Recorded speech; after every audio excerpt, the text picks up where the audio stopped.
Olá pessoal, mais um Saúde Agora, começando aqui na programação da TV Câmara Campinas. Hoje nós vamos falar sobre o uso do desodorante para crianças e adolescentes.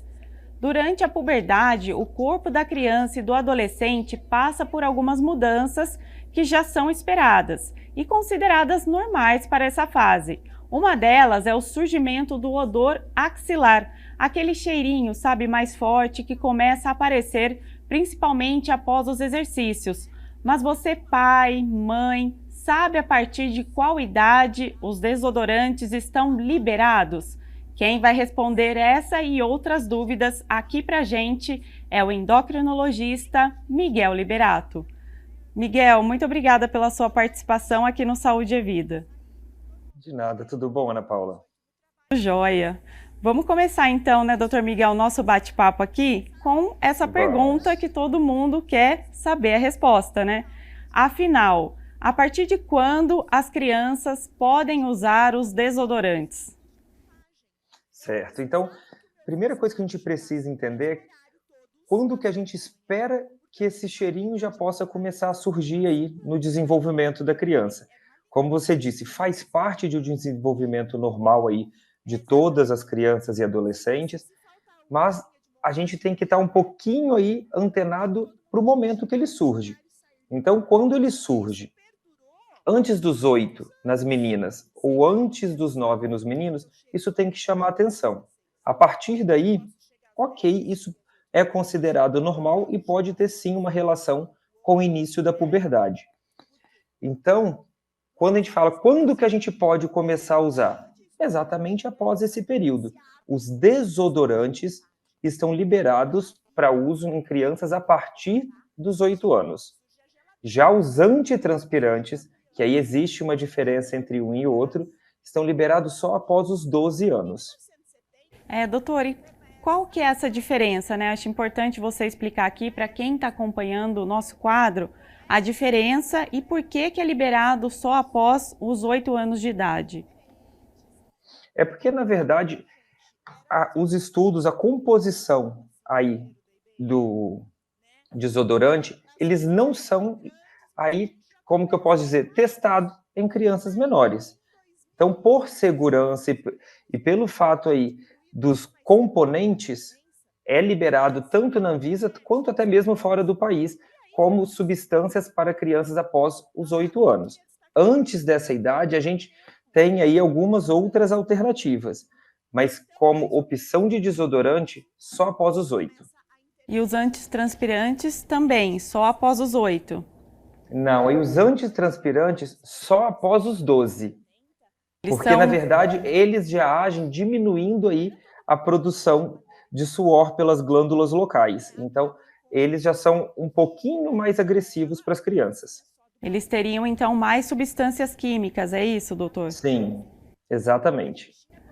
Doutor Miguel, fiquei com uma curiosidade, né? O senhor falou que essas características de odor, né, axilar, elas são um pouquinho preocupantes quando aparecem antes dos 8 anos, né? Por que isso é preocupante? Eu gostaria que o senhor explicasse um pouquinho, até para os pais que estão acompanhando aqui o quadro entenderem, né? Claro. É o raciocínio da puberdade. A gente espera que a puberdade ocorra normalmente a partir dos 8 anos nas meninas e a partir dos 9 nos meninos. E como uma das características da puberdade é o surgimento do odor axilar, quando ele surge antes desse período, a gente tem que ficar atento, porque pode ser uma sinalização aí de alguma produção hormonal de forma precoce. Mas não é só hormônio, não é só puberdade que produz esses cheirinhos. Às vezes nós temos aí crianças mais novas que por uma colonização bacteriana da região axilar, por conta às vezes de alguma roupa, pode ter esse cheiro aí de forma eventual. Mas se surge antes do período natural da puberdade, sempre vale a pena a gente investigar, porque se for uma puberdade precoce, alguma produção hormonal antes do período esperado, a gente consegue identificar. Doutor, já que a gente entrou nesse assunto um pouquinho, né, de puberdade, quais são as principais transformações no corpo aí do adolescente, né, da criança que está passando para a fase de adolescente, que começam a surgir? Certo. Na menina, o primeiro sinal de puberdade é o surgimento do broto mamário. Quando a gente fala em puberdade na menina, eu acho que o grande tema e o grande mito é a primeira menstruação, mas ela só ocorre cerca de 2 anos, 2 anos e meio após o surgimento do broto mamário. Então, se é para dar uma dica para a gente ficar atento a um surgimento, é justamente do broto mamário, que ele pega aí o início da puberdade.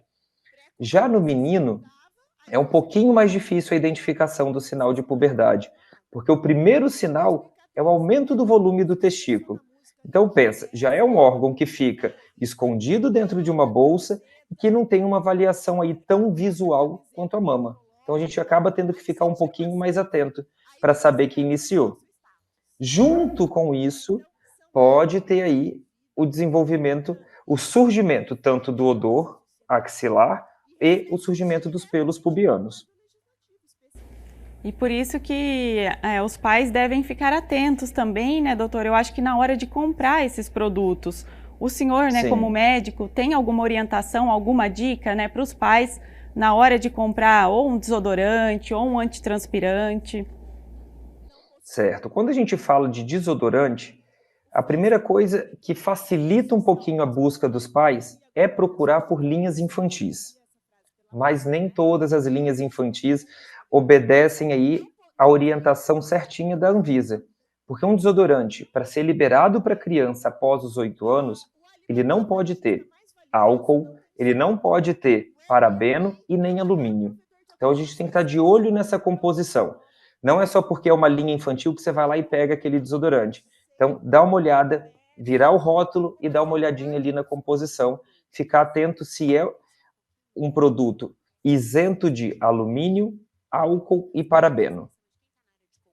E no caso dos antitranspirantes, também existe alguma orientação ou alguma dica? Não, aí não tem nenhuma dica específica, por isso que eles já são liberados só após os 12. E o uso não oferece qualquer risco, então? Na verdade, é um uso mais seguro após os 12, porque se a gente parar para pensar, com 12 anos, realmente a maior parte das pessoas, aí grande parte desses adolescentes, já estão num período de puberdade. Doutor Miguel, e agora para aqueles pais, né, que eles não querem investir nesses produtos, querem uma coisa mais natural, né, não querem que as crianças ou os adolescentes tenham contato com essas substâncias químicas. Quais são as alternativas, então, para evitar aquele odor, né, e também proporcionar aí o bem-estar, o cuidado da criança e do adolescente? E uma coisa legal é que essa dica não serve só para os pais que não querem colocar a criança exposta a desodorantes. Também serve para os pais de crianças menores aí, de 8 anos, onde o desodorante ainda não está aprovado.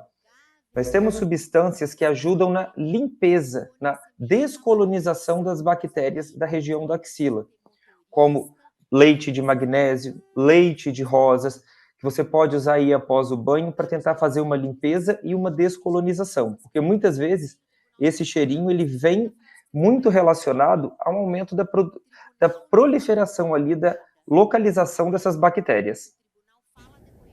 E além desses produtos, existem outros produtos? Eu vejo muita gente falar sobre talco também, que usa um pouquinho daquele talco. Como os nenéns usam, né? Isso também é recomendado, doutor?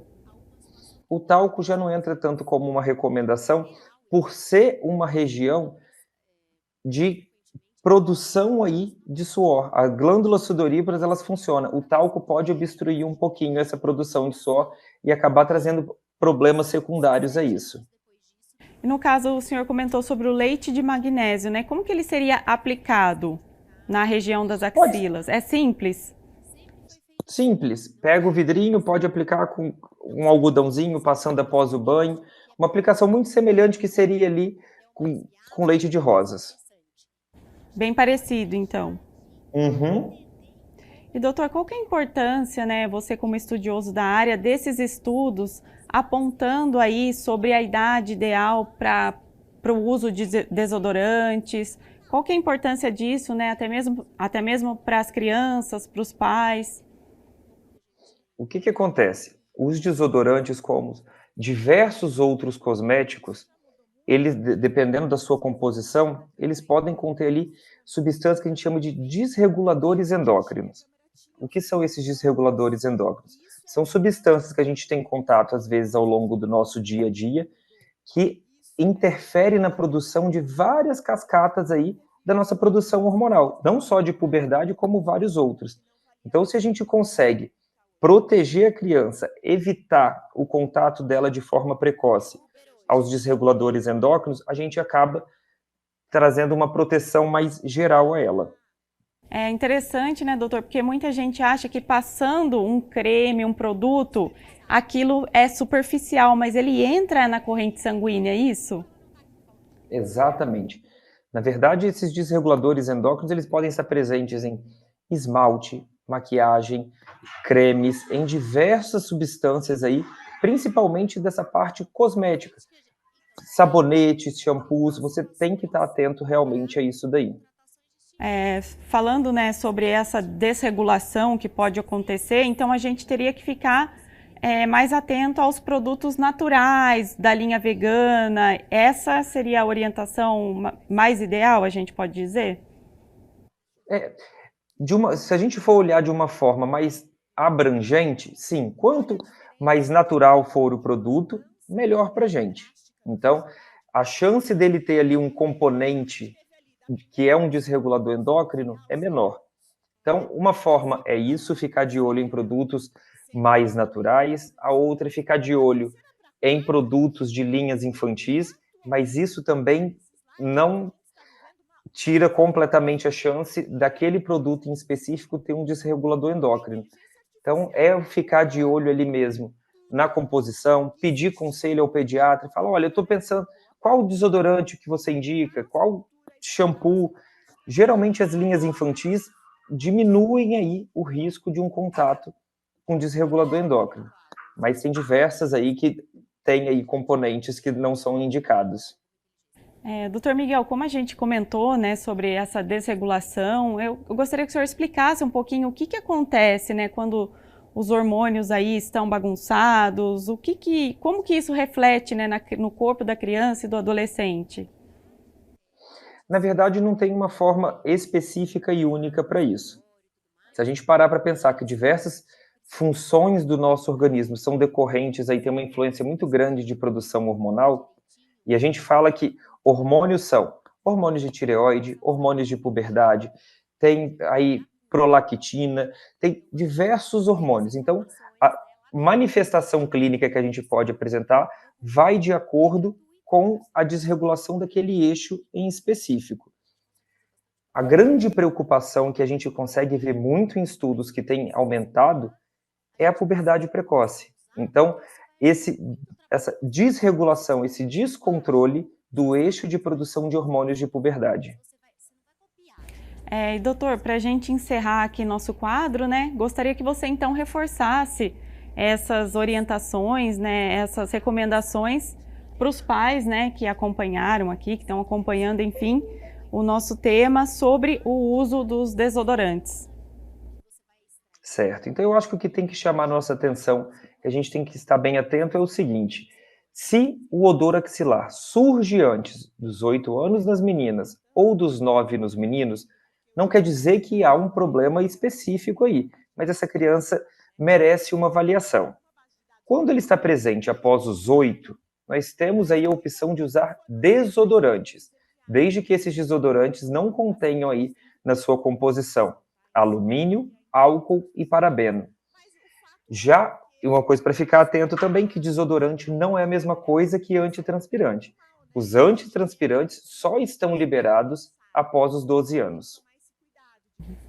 Tá joia então, doutor. Muito obrigada pela sua participação aqui no nosso quadro. De nada, eu que agradeço. Tchau. Obrigada também pela sua companhia. Você pode conferir todos os quadros da nossa programação no YouTube da TV Câmara Campinas e também não se esqueça de nos acompanhar nas redes sociais. Até o próximo Saúde Agora!